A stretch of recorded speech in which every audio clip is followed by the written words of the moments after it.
Welcome to Live Daf, your online Daf Yomi Shir. Shalom Aleichem, welcome back to today's Daf Hayomi, GITTEN Daf Test. We are holding on Ches Amud Beis, 4 lines from the bottom. Amalei Rav Adar Bar Masna L'Rava. So let's just briefly recap the previous Gemara. So as we're going to learn in the coming Mishnah, just like when a get Isha is delivered, one must declare Befanai Nichtav or Befanai Nechtam to certify the validity of the shtar. Likewise, by a get Shichrur, a release document issued to a slave for his release, when one delivers that document, so suppose the Eved brings his document from, Medina Sayyam, and he's bringing it to us to activate the release, he too must declare the same, Befanai Nichtav, Befanai Nechtam, to ensure its validity. Now, it's clear from the Gemara that this ne'emanus, this trust, the fact that we trust the Isha when she delivers her own get, or we trust the Shliach when he delivers the Isha's get, or we trust the Eved about the validity of the get, of his shtar shichrur when he delivers it himself, is a special dispensation, a special heter. And Taisus on Daf Tes seeks to explain why.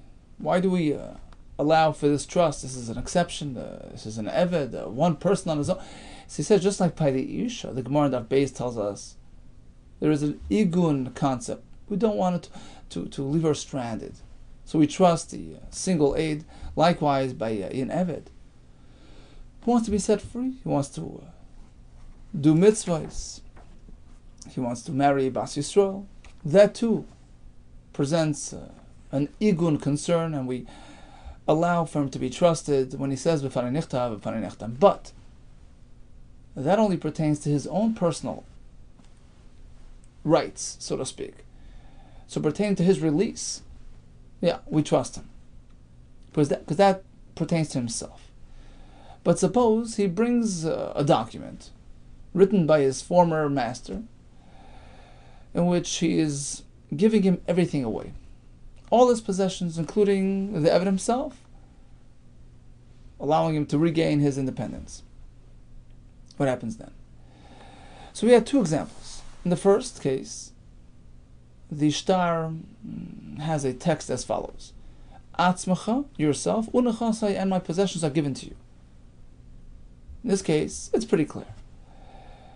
The Eved who says B'fanei Nichtav on this shtar is only believed pertaining to the aspect that is negea to himself, meaning his own release. But he can't go claim the possessions of his former master based on his testimony. He's only 1/8, there's no ne'emanus. You need to actually certify the shtar properly with 2 edim. So that's pretty clear. Atzma ikana, nechasam loikana. What about a shtar where it says kol nechasai kunuin lecha, everything that I own is given to you, all my possessions, including yourself. You can regain your independence. You can now own yourself. You can be set free, basically. So it's all sort of packaged together in one statement. Everything of mine is given to you. What happens now? We have a problem because pertaining to his own status, he can be neman, but pertaining to his master's possessions, that's a dinei mamanus. That's your, that should have to comply with your standard choshen mishpat guidelines, in which case 2 edim are required to certify the shtar. So what happens there? So Abaye tells us, okay, it's all or nothing, and since it's not all, it's nothing. Not only does he not gain possession of those possessions, he doesn't even gain his own release. Rava disagrees. He says we can split the statement to 2. Pertaining to the possessions, okay, he has no right to claim them. But pertaining to his own release, that element, that aspect of the shtar, that he has ne'emanus, to say the shtar is legitimate, genuine, certified, in which case he can use the shtar to go free. That's where we're holding. Rava seems to split, using the concept of palginon dibura, we split the statement into 2. One part is activated, one part isn't. Amalei Rav Ada, so it's 4 lines from the bottom. Amalei Rav Ada bar Masna l'Rava. Kiman ke Reb Shimon, this idea of Palgino Dibur, splitting the statement, splitting the star, is in line with Reb Shimon, right? The Amar Palgino Dibur, who subscribes to this idea. This none. HaKosev kol nechasav la'avdei. So once again, a person writes away everything that he owns to his Eved. Yotze ben Chayr. So the Eved is also part of his possessions, and since he's relinquishing everything, the Eved goes free. Shir karka kolsho. What if he leaves even a drop of karka out? Or anything. He says, I'm giving you everything except for, one little thing over there. Lo yotze ben Chayr. We suspect that he's just playing games. Just like I'm leaving that out, I'm leaving you out, and really he's just, flattering him, so to speak. He's smooth-talking him. He doesn't really intend on setting him free. That's the Tanakh. Reb Shimon, you don't suspect that he's playing games. Even in that case, he goes free, unless he leaves it ambiguous, in which case you don't know what he meant. Until he says, everything that I own is given to my Eved, except for 1/10,000th, 1 part in 10,000 of my assets are not being given away to him. So basically, maybe he meant the Eved, who's only worth in his eyes like a 10,000th of his properties. So in this case, perhaps he is playing games. I'm giving you everything except for yourself. You're basically still mine. You're my Eved, and therefore you can't own anything, because an Eved cannot have his own possessions. So it's clear that according to Reb Shimon, in the first case, I'm giving you everything except for that, little plot of land. It works.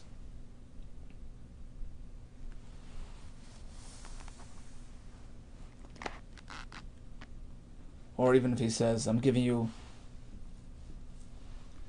everything except for some, plot somewhere, and we have no idea where that is, so he won't get any plots of land. We don't know which ones, right? But he'll still regain his own freedom, right? So apparently, we can split, because realize it was one statement, one inclusive expression. Everything that I own is yours. So although he left something out, we're not sure what he left out. So he can't get any possessions, but he can gain his own freedom. Palgina debura. So atzmai kana, nochasam lei kana. So you, Rav, apparently he's following Reb Shimon's idea of Palgina debura. Okay, so far so good. What's wrong with that? Says the Gemara, Amar Rav Yosef, Bar Yumi, Amar Rav Nachman, Rav Yosef, Bar Yumi, quote Rav Nachman. That's not so simple. Even though Rabbi Yosef praised as Rabbi Shimon, Rav Shimon's opinion and his view, still halach Rav Meir with pasuk Rav Meir, which is basically the Tanakama, that he doesn't go free in this case. We don't split his expression. We don't split the statement.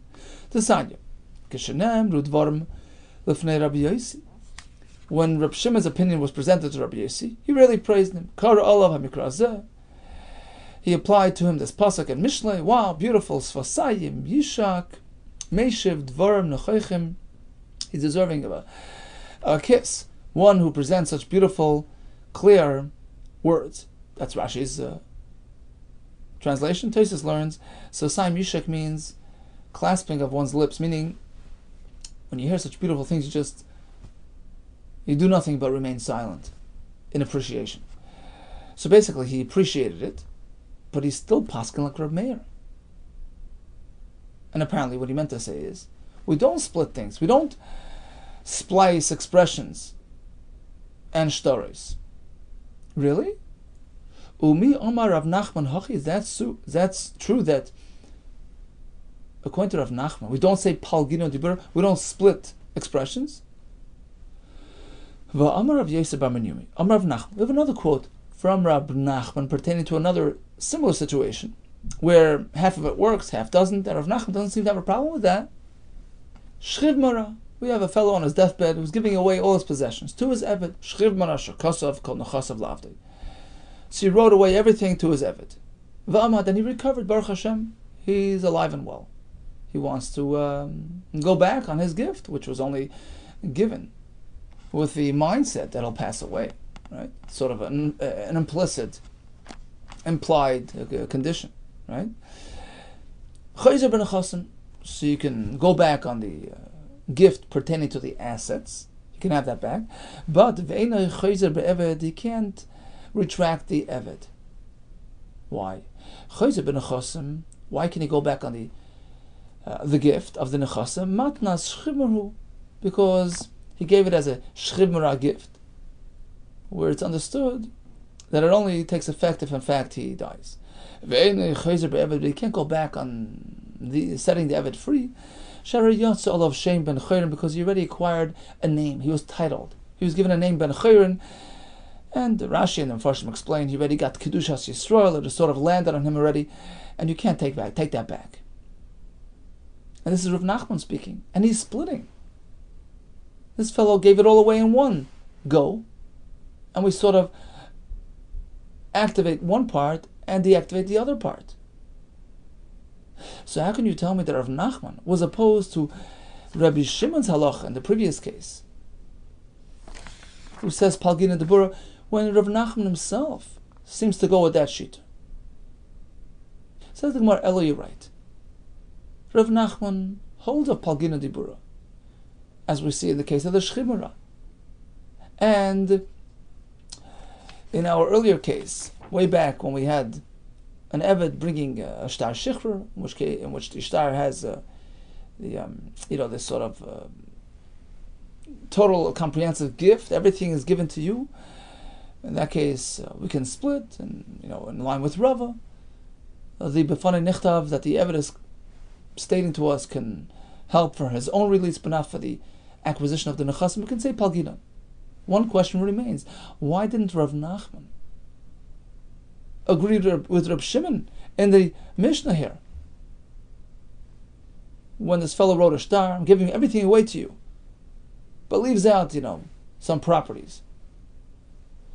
In which case we say the properties are out, but the Evet can still acquire his freedom. That's Reb Shimon's shita. And Reb Meir disagrees. No. Lo Yotza ben Chayrin. Rav Nachman agrees with Reb Meir, and the question is why?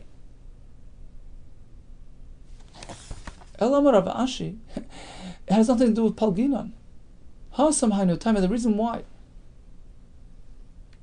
Reb Meir holds that the Evet does not go free. Mishum de lav krois gitahu. This is a special concept which pertains to a get shichrur. Like a get isha. It has to disconnect. Krois. Has to be krois, has to disconnect. Has to detach in a very clear, absolute fashion. And here it doesn't do that. Why? So we have several explanations. Rashi, Tosfos, and the Rambam. Rashi says because it's not clear. Maybe just as he left out the properties, he really left out the Eved as well. So it's not clear cut. We like to assume, we like to believe that he was setting the Evet free, but maybe not. There's some, shakiness with the absoluteness of the shtar. Tosfos says, well, it's a bit different. The reason is a bit different than Rashi says, because you can't have ifs and buts in a shtar shichr, in a get. Total disconnect. Not, I'm giving it to you, but holding this back, that's not krois, that's not an absolute disconnect. Rambam learns, the problem is that the shtar doesn't really belong completely to the Evet, because the owner still wants to hold on to the shtar where it's going to prove that he held back some of the properties. So the shtar isn't completely being given to the Evet. That's what the Gemara means, lav krois gitu. It's not a get that's completely being given over to the Evet for his own, to fully possess it on his own. So, whatever the pshat is, this deficiency is unique to this case. But in no way is it a reflection or an indication as to whether we can split things. We can do Palgin and Dibura. Certainly we could, where this problem doesn't apply. Like when? Very simple. Like where he sort of had a double expression in the shtar. So one could work, one could not work. Let's go through all the cases. So we have a total of at least 4 cases here, right? We had the case where he brought a get. Get meaning a shtar shichrur. Atzmacha unachasai. Knuin lach. Right? You can acquire your own freedom and you can take my possessions. We say the Eved has to say b'fanei nichtav, and that only works for himself. It doesn't work for the nechasim. There's no problem with that. Because even though it's one shtar, this part works, this part doesn't. Next case. He says, Kol nechasai, knuin lach, area. You're running into an issue because it's one expression. And we say the Eved is neman for his own sake, for his own freedom, but not for the nechasim. Nothing wrong with that. Palgin and debura. We take the statement in the shtar and we sort of split it into two. One part we apply, one part we don't. One part we activate, his own freedom. The other part, acquisition of the nechasim, we don't. Let's jump over to the case of the shchiv mara. He says to his Eved, I'm giving you everything, and then he recovers. Well, it could be chayzer from the nechasim, he can get that back. Although the Eved stays free, palgin and debura. Now, in that case of the Mishnah, we have another issue called Kreis Gita. It's Lav Kreis Gita. Because he gave everything away. I'm giving you everything, except for this, that, and the other thing. So he's sort of leaving something out within the shtar itself. And that's a lack of Kreis Gita. So the bottom line is, we'll go with Palgin and Debura in all those other cases. Except where it presents an issue of Kreis Gita. It's not an absolute, complete detachment. It's lacking in the Kreis Gita element.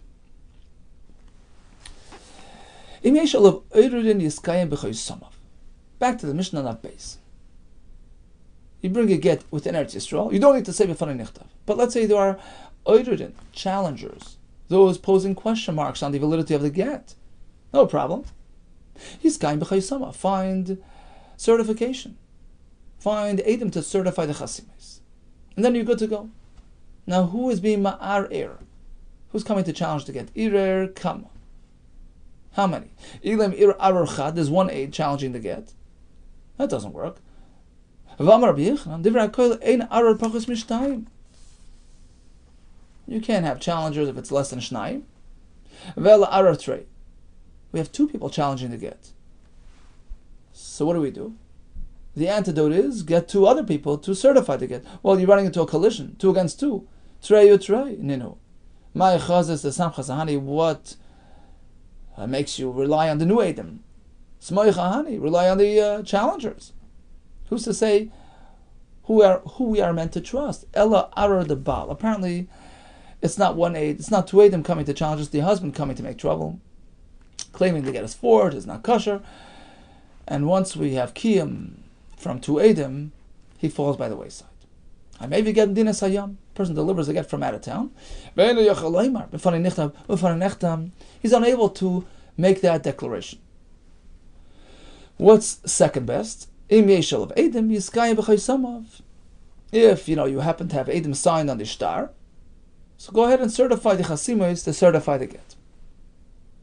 Here comes a chiddush. Echad GITTEN ve'echad shechrurei avodim shavu le'moilech u'lemevi. You should know this halacha of saying b'fanei nichtav when you deliver to chutz la'aretz or back from chutz la'aretz le'moilech u'lemevi. That's equal to GITTEN and the get shichrur avodim, the release document of an Eved. Because there as well we have the same concerns, and we need to address it by saying b'fanei nichtav u'b'fanei nichtav. In fact, this is one of the similarities between both documents. What do you mean the shliach comes and he can't speak? He's deaf mute. He's lacking in his mental capacity. And then you have a much bigger problem on your hands. Since when can a get serve as a shliach to bring a get? Anybody is qualified to bring a get except for these 3 individuals, chutz mecherish or a shoita, mentally deranged v'katan. They're lacking in their das. Amar Rabbi Yosef, we're speaking about a unique case. He delivered the get and delivered it to the Isha when he was still healthy. And within a few seconds, he turned cherish. So he didn't get a chance to say it until he became a cherish. So the shlichus was valid, but the declaration was never made. The next best is to have kiyum on the chasimis. There are three similarities. Between a get isha and a get shichr of an eved, and according to the Meir, there are going to be four similarities. Number one, like in the Mishnah, upon delivery. Number two, we call get sheyeshal of 8 kusi puzzle. The kusim were this questionable cult whose gerus was questionable, so any type of get, Rashi says here, get means any shtar, any legal document, which features the signature of an Eid Kusi is considered puzzle. They're not trustworthy. But we make an exception for exceptional cases. Chutz megite noshim v'shechruri avadim, except for a get isha or a get of an eved. We're going to see later in the Gemara why. Third similarity: the kalashtar is all legal documents which were produced and ratified by the non-Jewish court system. Even if these signatures are by goyim, ksherim, they're still okay, because as Rashi explains, the law of the land stands, and we're committed to the laws of the land, dina l'machus adina, and therefore legal documents are binding. Chutz, except for migite noshim v'shechruri avodim, because a non-Jew has no association with GITTEN and kedushin, and therefore they can't issue such shtaris and be involved with such documents. And the same with a shichr eved, Rashi says, because any psul that applies to a get isha applies to a shtar shichr of an eved. We have a gzera shava with the word law there, the word law here, and therefore just as a oved kechavim cannot issue a get isha, he cannot issue a shtar shichr of an eved. So we have three similarities. Number one, b'fanei nechtam is required by both. A Eid Kusi is valid in both. Our Kais of the Gechavim cannot issue either one. Ukadivi Rameir, according to Rameir's opinion, Barabah, there are four similarities. So what's the fourth one? Ha'omer 10 get el ishti. The husband instructs a shliach to deliver this get to his wife. Or shtar shichruz alabdi, or issue this shtar to release my eved. Go deliver it to him. Before it gets to its destination, he can change his mind. It's not a pleasant thing to be divorced or to be released. You lose your support. So, therefore, until it actually reaches the recipient, the issuer can sort of retract it. As Rashi explains, because ein chaven la'adam ela b'fanav. You can only become a shliach for a person, in this case the isha or the eved, if they know about it, if they ask you to do it, because otherwise it's to their detriment to go free and to be divorced. So this is one more similarity between get isha and get eved. The Rabbanan disagree. They hold when it comes to the get isha, you're right, it's choiv, it's a terrible thing, but when it comes to the eved, it's actually a schus. It's something that benefits him to go free, and he's fully willing and fully happy that you're accepting the shtar on his behalf. And once you accept it for him, you don't have to tell him or ask him or inform him. You're already zeicher for him. He's free to go, and you can't. The issuer, the master, cannot retract it. But in any case, Rabbi Meir considers them both on the same level. They're both called a choiv, something to the detriment of the recipient, in which case, until it actually gets to him, it's not activated. Says the Gemara, we understand that according to Rabbanan, the reason why the Brisa says, well, we have three similarities and issues, and actually expresses the number 3, right? There must be some message there. It's 3 and not 4. Yeah, because it's coming to exclude Rabbi Meir's fourth similarity. According to Rabbanan, there's no comparison between get isha, which is certainly a chayiv, to the isha, and the get eved, which is not. So the number 3 in the Brisa excludes is being a might this theoretical comparison. El Rabbi Meir, but according to Rabbi Meir, minyana Lemute mai. But according to Rameir, why did the Bryce have to say Kedivrei Rameir right in the third line? Kedivrei Rameir bar bo. According to Rameir, we have 4 similarities. Well, we can count 1, 2, 3, 4. Why do you have to mention the number? Lemute mai. What is it coming to exclude? Is there any other theoretical similarity in comparison that we're trying to rule out? Yeah, we are actually. Lemute Odesanya. It's coming to oppose the following halacha and the following brisa. Edim she'ein yoidim lachsim. Suppose Edim are sort of illiterate; they can't sign their names, and we need them. We have no other option. Mikaran lahen. So what do? We sort of mark the paper. Mikaran lahem nir chalk. We take this, this blank section at the end of the shtar where they're supposed to sign, and we sort of scrape it. So once we kind of like engrave, we mark their names on that parchment, they fill the crevices with ink, and they have their names signed. That's Rashi's explanation. Tosfos learns that you make sort of like a stencil. You hollow out, you cut out letters on one sheet of paper, right? They cut out their names, and then they put that pattern on the shtar, and they fill the gaps with ink, and they pick it up, and you have their name on the bottom shtar. So either way, they're not actually writing their names, but this suffices. Whether it's a get or a shtar, it doesn't matter. When do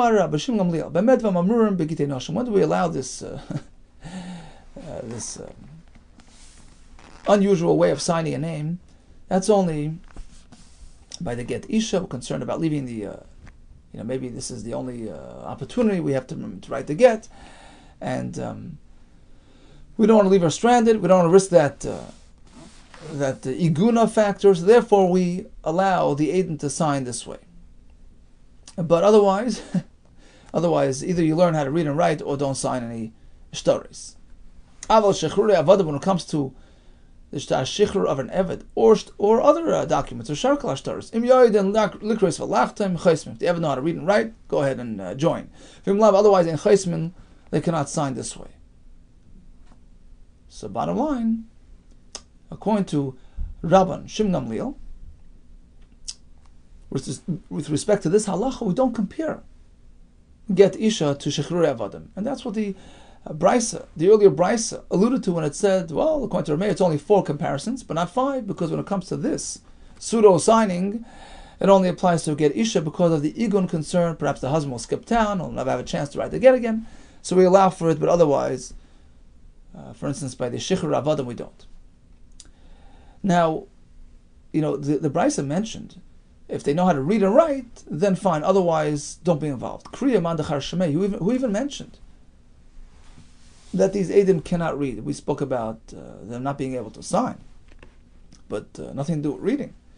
The Brisa is meant to be learned as though it's missing some words, and it reads like this: Eidim she'ein yoidin likros. Suppose Eidim are totally illiterate; they can't even read the get. Koirin lifneim v'chaismin. So we read the text before them, and they sign. So we're speaking that they cannot read, but they could sign. But let's say they can't even sign.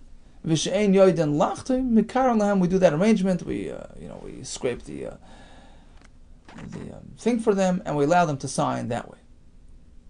Okay, continues the Gemara. V'suleka. Is there nothing else that applies to both get isha and shichrur of the eved? We find one more comparison.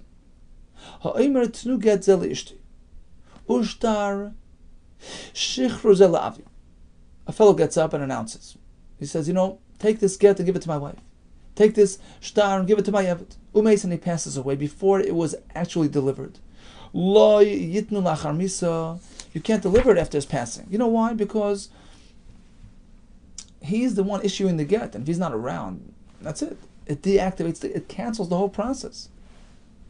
It cuts it short. What about tenumana lepleni umes? He says, give a certain amount of money to this person, and he passes away. Can we follow through? Yes, yitnu lachar misa, you can give it even after his death. Chachamo masakin, whatever the shchimara, whatever a person in a precarious state of health on his deathbed announces and instructs, we do. That's what we're speaking about, a fellow in that state. So, even though he's no longer here, but we treat his word as gold, as good as done, and we follow through. So that only applies to giving a gift. But when it comes to a shtar, like a get isha or a shichr avodim, that it's too late for that. Sure, we would like to carry out his wishes, but you can't use a shtar after his passing if it was not issued during his lifetime. So bottom line, another comparison between get isha and shtach shichr of the eved. Why wasn't that mentioned in the previous price? Answers the Gemara. You know why? Kiktani. The Brisa only mentions and only lists things which are unique to these two, to get isha and shichrur avadim. Kiktani milsa de lesse b'shtaris, things which don't apply to other documents. Aval milsa de isa b'shtaris are things which do apply to other documents, such as this most recent halacha. You can't issue a document after death. Period. Whether it's a get, a shtar, a shichr, doesn't matter. It's not something unique and exclusive to get isha and shtar, shichr of an eved. And therefore, like Tani, the Brisa did not add it to his list. As we find that it applies to other documents as well. The Shalach Ravin sent a halacha mishmeid Ravo. Have you should all know. Shalach Rabbi Yehuda that Rabbi Yehuda sent to Bavel halacha mishmeid Rabbeinu, the name of Rav. Shchiv Marash Amar, even a person on his deathbed who instructed as follows: Sh'amar kisvu utnumana lepleni. I want you to write up a document and give a money to this person. Umaytin, he passed away before they wrote the document. That's it. Ain't kosim v'noisen. We don't follow through. We don't write the document or give the gift. Because perhaps the very fact that he sort of tied it together with the shtar, he said, write him a shtar, indicates that perhaps he intended that the handover, that the gift, should be in tandem with the document. You can't issue a shtar after his passing. So this idea is universal, not specific to get isha and shtar avodim, and therefore it doesn't belong on our list of comparisons. Says the Gemara, we have another possible connection between get and shichr. Ve'ikol shma. In both cases, the shtar has to be written with the kavana, with the machshava, with the intent of using it for this isha or for this eved, because as we learned before, we learn one from the other. We have exer shava, la, just like the get isha needs to be lishma, same with the shichr of the eved. Why isn't that on our list of comparisons? Says the Gemara, well, bishleim el Rabba, it's not going to be difficult according to Rabba. Remember, Rabba held the reason why we say b'fana nichtav is to address any possible lack of lishma. We're concerned that the bnei chutz la'aretz are not professional with lishma, right? And that's why we got to say b'fana nichtav and b'fana nechtam. So guess what? The Brisa already covered this. When the Brisa says that both types of documents, get isha and shichr eved, need to be accompanied with that b'fana nichtav declaration. Why? To address the lishma concern. So it's pretty clear that we need to have lishma. So it's sort of included in that aspect of the Brisa.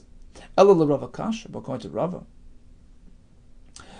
that b'fanei nichtav is not meant to address lishma. It's meant to address any concerns we have with the about the validity of the signatures and the kiyum shtaros. So yeah, the Brisa mentioned that both types of documents need to have b'fanei nichtav, but that to address the chasimos. There's no mention of the lishma requirement on both accounts. Why not? Visu, another question. Ben l'Rabba, according to both. What about the halacha that you cannot write a document while it's still growing on the ground, while it's still attached to the ground? That applies to both type of documents. GITTEN and shichrur avadim. So why isn't that listed on the Brisa? Answer: Kiktani psula d'Rabbanan. The Brisa only mentioned rabbinic deficiencies. The Brisa like Tani, we don't discuss dinim which are required by Torah. So let's go through the list. We have a funny nichtav, that's certainly a din d'Rabbanan. We have the fact that the 8 kusi is kosher and pasal here, kosher there, that's the Rabbanan. But we don't discuss lishma and mechubar, that's the Eiraisa. Says the, what do you mean? Number 3 is the Eiraisa. Vaha arkoish, like the kechavim, the psula the Eiraisa. Uktani, the third item on the list. They get issued in a non-Jewish court, that's a psula the Eiraisa. They're not qualified to issue a get. Uktani, and the Braisa mentions it. Answer is, we're speaking be'edim mesira, Rabbi Lezer. The Amar, edim mesira karti. The Braisa is discussing a get, which, it didn't really require edim to be signed on the shtar. We didn't really need the court's certification, because this get was written by a Jewish sefer and handed to the Isha, delivered in the presence of edim mesira, edim that saw that handing over. That's enough according to Rabbi Lezer. That activates the shtar. Now, certainly, even according to Rabbi Lezer, we have this back on Abdallah, we don't allow for inappropriate, elements within the shtar.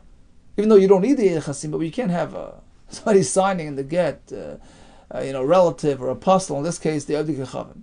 It's called Mezuyif Metoicha, right? But let's keep in mind, why is Mezuyif Metoicha apostle? Rashi says, because you might use them for the Mesira as well. You might use the Eidim that signed in the shtar to actually deliver the get in their presence as well, and if they're Avdi Kechavim or Psulim, that's no good. That's just it's a rabbinic concern. That's not a psul d'oraisa. So bottom line, a get which was handed over in front of 2 Yisraelim, you have the Eidim Mesira, perfect.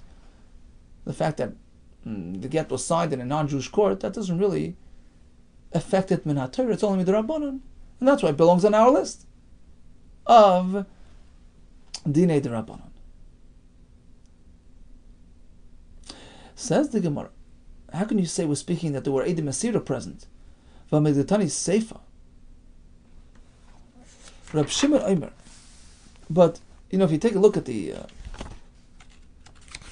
second part of that Braisa, which is actually enough, it's a mission enough Yudam and Beis, where Rab Shimon says there, Af Eluk Sherin, he allows even the GITTEN that were run through the non-Jewish court system and signed in the Arkais. He allows that to be kosher. Rab Shimon Af Eluk Sherin. Why? V'am Rab Zera. You know why? Yorad Rabbi Shimon l'shitas Rabbi Lezer. Because Rab Shimon here sort of submitted to Rabbi Lezer's shita. Damar Eidim Mesira Karti. We're speaking that there were Eidim Mesira, and therefore we ignore the Chasimis. Mechlal the Tanakama Savar Loi. So apparently the Tanakama disagrees with Rab Shimon, and that shita seems to be reflected in the Braisa by us, and Tes over here, Tes Amar Aleph, from the beginning of one phase, where we have this discussion about the Gittin running through the Arkars, and we don't qualify them. Apparently Tanakama, the reason why he disagrees with Reb Shimon, the reason why he holds it's no good, Mechal Tanakama Savar Loi. He holds that Eidim Mesira don't work. He holds like Rab Meir. Eidei Chasima Karti, the actual Eidim signed in a shtar, activate the shtar. So that takes us back to our question. It's when the Braisa mentions that a shtar which was produced in the Arkais of the Eid Gechavim is no good, whether it's a get Isha or a get Eved. Apparently the reason for that is because it's Pasal min haTorah, because the Eid Chasim are worthless. They're going. So then it would appear that the Braisa is mentioning things which are Pasal min haTorah. And if so, we have other candidates for the list as well. Mechubar, Lishma, why wasn't that included in the Braisa? No, says the Gemara, Tanakama is submitting to Reb Lezer as well. And since there are Eidim Mesira, really these stories that ran through the Arkais of the Goyim are good. Min haTorah. The reason why the Tanakama holds, you still shouldn't use it. It's like this. Let's say you have names which are clearly non-Jewish names. John. No, Yid is typically not called John, right? So the question is, should we be concerned that perhaps somebody still might use this Mr. John for an Eid Masira? That's the machlokes. So again, we have Eid Masira on this Get Isha. Problem is, it was signed by non-Jews. Right? So typically we say, if it's mezuyaf metoichay, if there's something inherently wrong with the actual text of the shtar, even though it's not really needed in the shtar, but if it's there, it has to be good. If you're there, it has to be good. Because otherwise, a person might be soymech, might decide to use those individuals who actually signed the shtar and put them in a Eid Masira role as well, and hand the shtar in their presence, hand the shtar over to the Isha in their presence. That's the Gzeira V'Derabban, right? But what if we have names of people who are clearly not Yisraelim? Shemois Muvhakim, names which are inherently non-Jewish names, primary non-Jewish names, which are never adopted by the Yisraelim. That's perhaps a bit different. And that's where Reb Shimon says it's okay. What's the concern? You might use them as the Eid Masira. Nobody uses an Ovid Kichav, a clear Ovid Kichav as the Eid Masira. They realize this person signing is not a Yisrael. We're not going to deliberately get in his presence. So as long as we have Eid Masira, we can ignore the Eid Chasim. Therefore, Reb Shimon says the shtaros are good. Tanakama disagrees. He says still, you never know. You might use them for Eid Masira as well. And therefore, a shtar which was signed by Ovid Kichav is not good. But again, we're speaking about a psul midrabanan and not a psul d'oraisa, and therefore, those other psulim that you mentioned, mechuber and lishma, don't belong in the brisa. So it's all just to sort of establish the brisa is speaking specifically about psulim midrabanan. Really? V'chazara d'oraisa v'ktani. What about the halacha we had before about retraction? Right? Rameir says, if a person sends a get to his wife or shtar shichro to the Eved, he can retract. He can cancel it. That is a din d'oraisa. Right? You can be mevatel the shlichus but not Torah until it gets to them. Uktani, and the Brisa mentioned it. As a comparison between get isha and shtar shichro. Says the Gemara, you know what, you're right. Let's switch tracks. The Brisa can be discussing d'oraisa factors as well, as you just proven. Chazorah is a d'oraisa factor. Elokik Tani, guess what? The Brisa only mentions milsa the less of a kiddushin, things which are inapplicable by kiddushin, things which only apply to gittin and shechrui avodah, but not things which apply to kiddushin. Milsa the isa b'kiddushin like Tani, we don't discuss things which can theoretically apply to kiddushin as well. So that's why we don't mention anything about lishma, because the shtar kiddushin has to be written lishma. We don't mention about mechuber either, because it applies to a shtar kiddushin as well. It can be written on something mechuber, because it's learned from gittin. Rashi brings a hekesh, makash havai liyitzia. The halachas that apply to gittin apply to kiddushin. So basically, we don't want to discuss things which are applicable to kiddushin as well. And that's why the Brisa limited the list to these specific things which are unique to get Isha and Shtar Shichrur. For instance, B'fanei Nechtav, right? For instance, the Allah Haved Kusi. For instance, the halacha of the Arkois of the Goyim. Rashi explains the Gzeira that we might use them for Eid Masir doesn't apply by Kedushin. Basically, we can't say she's not Mekudesh. Once she's married, she's married. Basically, these are unique to areas other than Kedushin. Asks the Gemara, 1 second. V'chazara Gufa. This actual din of Chazara, of retraction that we just mentioned. Isa b'Kedushin. That applies to Kedushin as well. Let's say you give a pruta to a shliach. Go maybe Kaddish and Isha for me. Until it gets to her, you can go back. You can cancel it. And it's mentioned in the Brisa. the shlichus bal karcha. Let's keep in mind that the shliach that we're speaking in now, Bryce, is a shliach against the isha's will, or against the eved's will. It's bal karcha. That's the context of discussion here. That's the topic of discussion. You're sending a shliach against the will of the recipient. And then we say you can be chayzer until it gets to him, but bottom line, we're speaking about a bal karcha situation, the begurushin isa, that it's only applicable to begerushin. Kedushin, let's say you can't do a shliach bal karcha against the isha's will to force it to marry you. So bottom line, in the context of shlichus bal karcha, the idea of retraction and canceling shlichus, the idea of chazara, only applies to the items mentioned here, get isha and shichra of the eved, but it's inapplicable to kedushin. Okay. So bottom line, the Mishnah told us a chiddush that just like by get isha, you have to say b'fanei nechtam, same thing by a shtar shichra of an eved.